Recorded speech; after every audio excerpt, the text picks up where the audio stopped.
조금 전에 말씀을 드렸죠. 고려 아연과 영풍의 경영권 분쟁 계속 이어지고 있습니다. 양측이 공개 매수에 나서면서 갈등이 치킨 게임으로 치닫고 있는 그런 양상인데요. 이 싸움에서 누가 승리할지 여전히 알 수는 없습니다. 오리무중인데 승자의 저주는 불가피해 보입니다. 기업과 리더의 이야기를 이어주시는 리더스인덱스의 박주근 대표님과 관련 이야기 나눠보겠습니다. 어서 오십시오. 네, 안녕하세요. 지난주에도 저희가 고려아연을 다뤘었잖아요. 그때 네. 최은범 회장 쪽이 조금 더 유리한 상황이 됐다라고 이야기를 했었는데 상황이 계속 바뀌고 있어요. 네. 지금 MBK랑 영풍연합이 공개 매수 이 가격을 높이면서 네. 상황이 또 어떻게 알 수가 없게 된 것 같은데 어떻게 네. 보십니까? 먼저 MBK 쪽에서 공개 매수 66만 원. 네. 이제 마지노선을 최소 7%에서 14.6%로 했는데 네. 이제 주가가 계속 우상향을 하지 않았습니까? 66만 원 넘어서니까 네. 결국 두 번째 상향한 게 75만 원.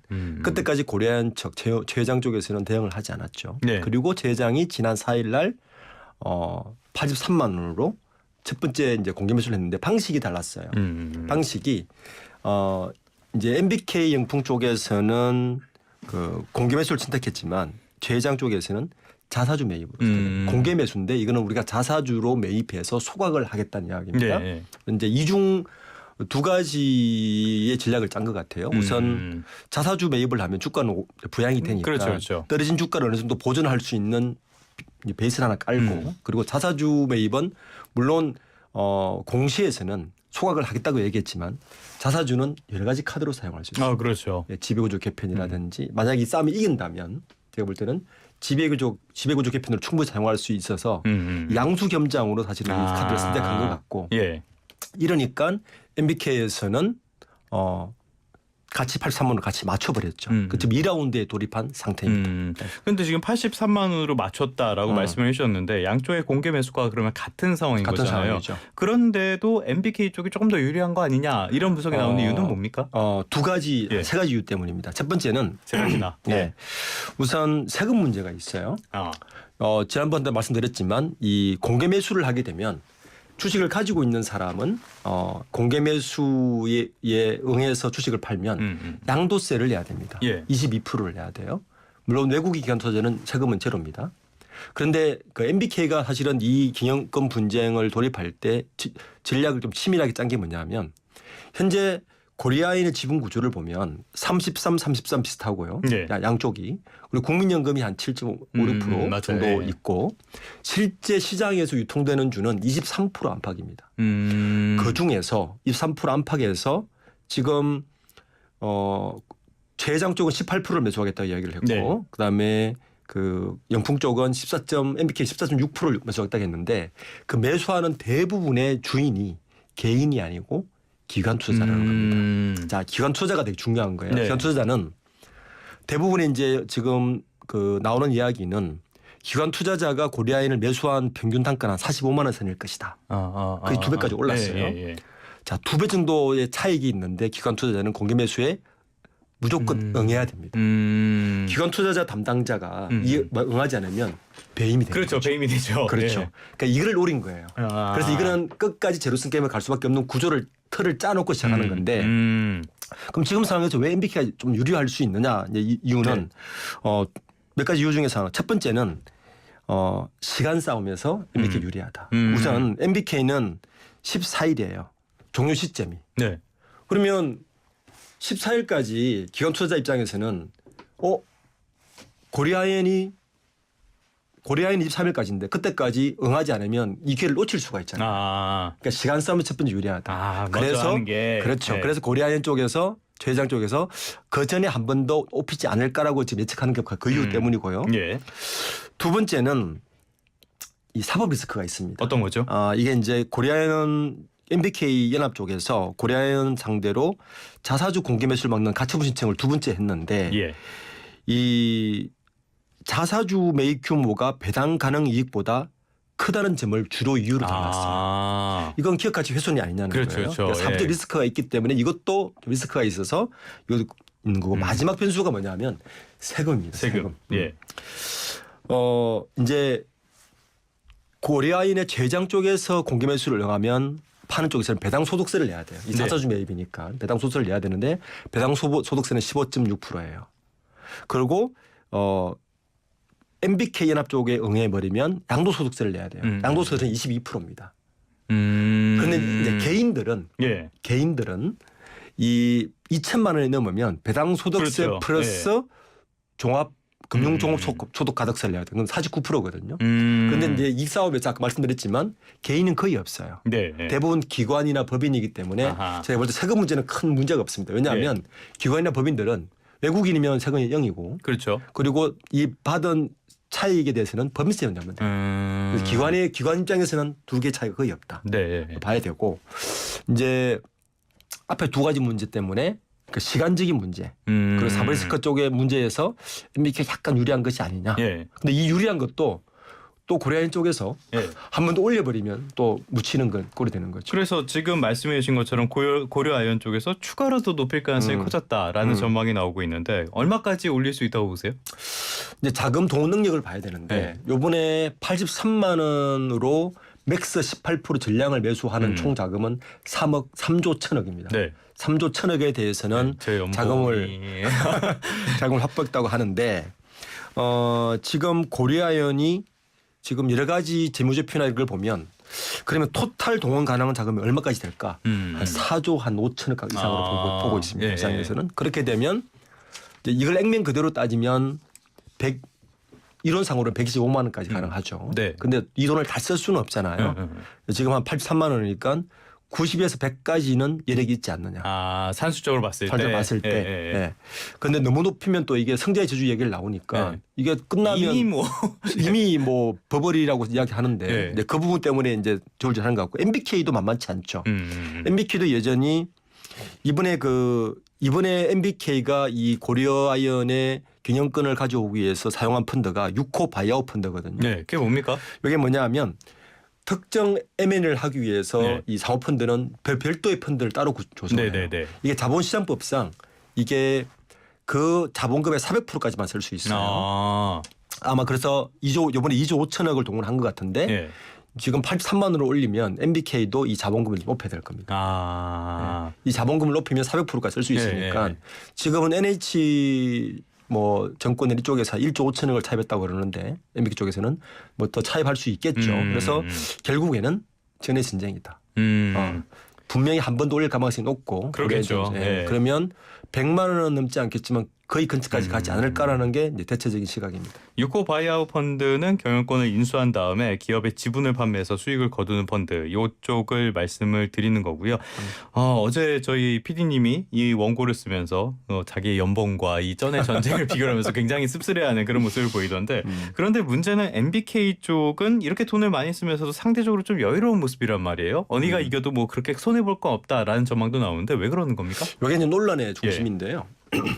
MBK는 말 그대로 사모펀드입니다. 사모펀드가 경영권을 인수할 때는 뭐 겉으로는 여러 가지 뭐 지배구조도 문제가 여러 가지 이유를 대지만 사실은 돈을 벌기 위해서 들어오는 거죠. 그럼요. 돈을 벌기 들어오는 거죠. 아니, 뭐 목적 자체가 그건데 목적이 돈을 벌기 들어오는데 MBK는 절대 손해보는 장사를 하지 않겠죠. 이런 겁니다. 콜옵션 계약을 하는 거예요. 이 어떤 계약이냐면 양풍 쪽에 손을 내밀었을 때 MBK 쪽에서 그러면 우리는 이걸 사서 경영권을 우리가 경영을 하겠다고 이미 선언을 해버렸어요. 그렇죠. 산 다음에 영풍이 가지고 있는 이제 14%를 사오면 영풍이 가지고 33% 합치면 총 48%좀 되잖아요. 이 48% 중에 반은 우리가 다시 갖고 오겠다는 거예요. 반은 MBK 소유로 가져오겠다는 겁니다. 거기에다가 플러스 한 주를 우리가 더 가져와서 우리가 경영을 하겠다는 건데 자, 조건이 뭐냐면 이 반을 가져오는 요 조건. 영풍으로부터 그러면 영풍이 33% 중에서 최소 한 10 몇 프로는 다시 사와야 되잖아요. 그 사오는 요 가격을 우리 옵션이라 그러는데 그렇죠. 콜 옵션이라 그래요. 이 가격을 높게 사오지는 않겠죠. 그죠? 굉장히 좋은 조건으로 그랬을 거 아닙니까? 이 정도 돈을 투자하는데 요 콜옵션 가격이 지금 쟁점으로 올라와 있습니다. 이렇게 되면 뭐 공개는 안 된 겁니까? 그러니까 이걸 계속 공개하라고 이야기를 하는 거예요. 얼마에 대체 사오기로 했길래 이렇게 과감하게 배팅을 하느냐는 거예요. 그러니까 MBK는 잃을 거 없다는 거죠. 예. 예. 어차피 지면 돈 안 쓰면 되는 거, 이기면 이 콜옵션으로 유리한 조건으로 사오면 되니까. 예. 그래서 계속 양측에서 이 콜옵션 지금 그것도 신경전에 하나죠. 예. 빨리 공개해라. 예. 얼마 사오기로 했는지. 뭐 기본적으로 상호폰 들어가는 데는 10원 한 장 손에 안 보려고 하는 데니까 그렇죠. 어떻게든 뭐 전문용어로 자기들만 논하는 구조를 만들어놨을 가능성은 대단히 크다고 할 수가 있겠고, 또 근데 이 상황에서 굉장히 이득을 보는데 MBK뿐만이 아니라 IB라든지 증권사라든지 이런 쪽들도 굉장히 이 상황에서 돈을 많이 번다고 들었어요. 어떤 상황입니까?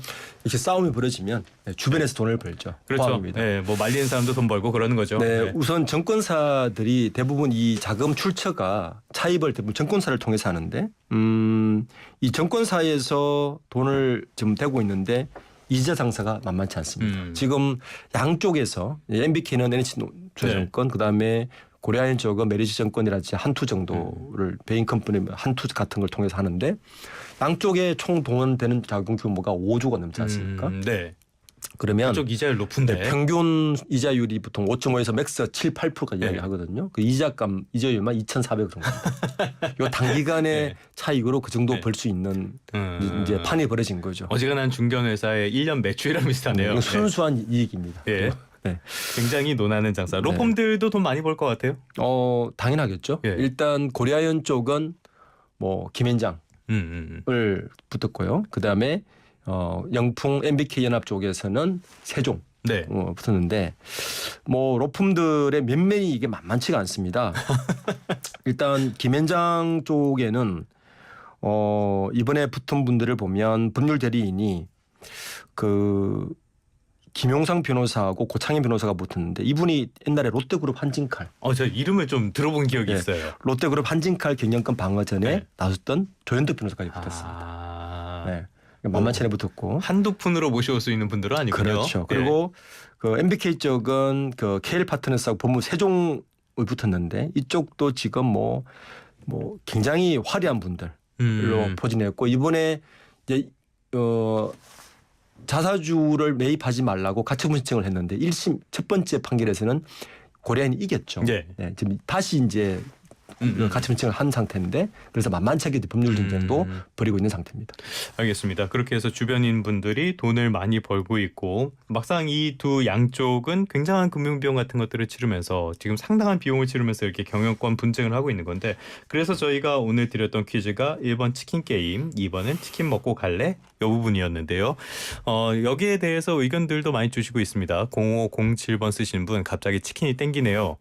예전에 반도체 시장에서도 삼성이나 대만이 서로 죽일 듯이 싸웠던 게 기억이 나네요. 맞습니다. 그때 승리한 게 삼성이어서 지금의 위치까지 올라갈 수 있었죠. 이런 상황이었는데, 문자는 계속 우물정의 0945로 정답과 함께 의견 보내주시면 되겠고요. 말씀드린 대로 이렇게 싸우게 되고 양쪽에 이게 상당히 많은 비용을 치르고 있단 말이에요. 그러면 누가 이기든지 간에 굉장히 어려운 상황, 그러니까 승자의 저주를 겪게 되는 거 아니냐, 이런 우려도 커지고 있는데, 대표님 어떻게 보세요? 이미 현재의 주가면 어느 쪽이 가져오더라도 승자의 저주는 피할 수 없다, 이렇게 되는 거죠. 첫 번째는, 이미 지금 상황으로도. 예, 왜냐하면 첫 번째는 이 공개 진짜 83만 원으로 마무리된다 하더라도 예. 양쪽에서 상당한 출혈이 있기 때문에 이 금융 비용부터 시작해서 이 차입에 대한 걸 이제 감안해야 될 거고, 두 번째는 이게 끝나더라도 이 사법 리스크는 또 계속 갈 거란 말이에요. 그거는 간다. 네. 예. 그래서 이게 고려아연의 중요한 건 어느 쪽이 고려아연의 본질적 가치를 더 지키고 더 기업의 가치를 높일 것인가가 핵심이거든요. 예. 그게 주주 이익이 돌아가지 않습니까? 그럼요. 이제 그렇게 보면 이 싸움으로 인한 그 후폭풍도 계속 있기 때문에 고려아연이 원래 그랬던 정상적인 경영을 계속 할 수 있을까에 대해서도 이제 우려를 하고 있는 부분이죠. 근데 말씀해 주신 것처럼 그렇게 고려아연이 본질적인 경쟁력이 닫히게 된다면은, 지난주에도 말씀을 해주셨지만 고려아연이 굉장히 이 아연이라든지 비철금속 시장에서는 굉장히 큰 부분을 차지를 하고 있잖아요. 네. 그렇다면 삼성전자나 SK하이닉스 같은 반도체 업계 쪽에도 부정적인 영향이 이어지는 거 아닙니까? 상당히 미치죠. 네. 일반인들은 뭐 고려아연이 뭐 그렇게 중요해 이렇게 말씀하시지만 두 가지 면에서 되게 중요합니다. 첫 번째는 이 비철금속의 제련 기술은요, 하루아침에 이루어지는 게 절대 아닙니다. 이건 분명히 국가 기관산으로 지정된다 봐야 되고요. 그냥 뜨거운 물에 넣어갖고 하면 되는 게 아니다. 절대 아닙니다. 예. 이건 굉장히 노하우가 필요해요. 특히 현장 오래 숙련된 그 현장 근로자들의 손끝에서 나오는 기술이기 네. 때문에 쉽게 가져갈 수 있는 기술이 아니에요. 네, 이게 네. 되게 중요한 기술이고 두 번째는 방금 말씀하신 같이 이게 비철 뭐 이러면 굉장히 올드한 것 같지만 네. 최첨단 산업하고 되게 밀접해져 있어요. 그럼요. 지금 안 쓰이는 데가 없죠. 첫 번째 반도체인데 이 예. 반도체가 뭐냐면 황산인데요. 이 황산 우리나라 황산 생산량의 65%를 고려인이 하고 있어요. 그래요? 예. 이 황산이 어디 쓰느냐면은 삼성전자와 SK하이닉스의 반도체에 들어가는 불순물 제거, 웨이프 표면에 네네. 불순물 제거가 되게 중요한 기술이거든요. 그럼요. 그 불순물로 인해서 칩이 고도화될수록 불순물 하나가 되게 중요한 역할을 하기 때문에 불순물 제거에 사용하는 제조 공정에 들어가는 필수 재료고요. 두 번째는 2차 전지 핵심 소재 중에 우리가 알고 있는 니켈하고 네. 이런 거 있죠. 요 니켈 재련소도 지금 멈추게 되는 거예요. 그러니까 중국에 더 의존할 수밖에 없는 거죠. 네네. 이게 이제 뭐 고려아연의 경영권 문제가 남의 어떤 회사의 문제가 아니라 사실은 국가의 중요한 기관 산업과도 좀 고민을 해서 봐야 되는. 네. 그래서 그렇게 봐야 되는 사안이라는 거죠. 그러니까 고려 아연만의 문제가 아니라 이런 것들이 대기업에도 영향을 미치게 될 것이고 그건 근본적으로 우리나라 전반적인 경쟁력에도 맞습니다. 영향을 줄 수밖에 없다라는 이야기까지 나눠봤습니다. 다음 주에는 삼성전자 이야기 한번 다뤄주신다고 약속을 하셨으니까 다음 주도 기대하고 있겠습니다. 지금까지 박주근 리더스 인덱스 대표님과 함께 고려 아연에 대한 이야기 나눠봤습니다. 오늘 말씀 고맙습니다. 네, 감사합니다.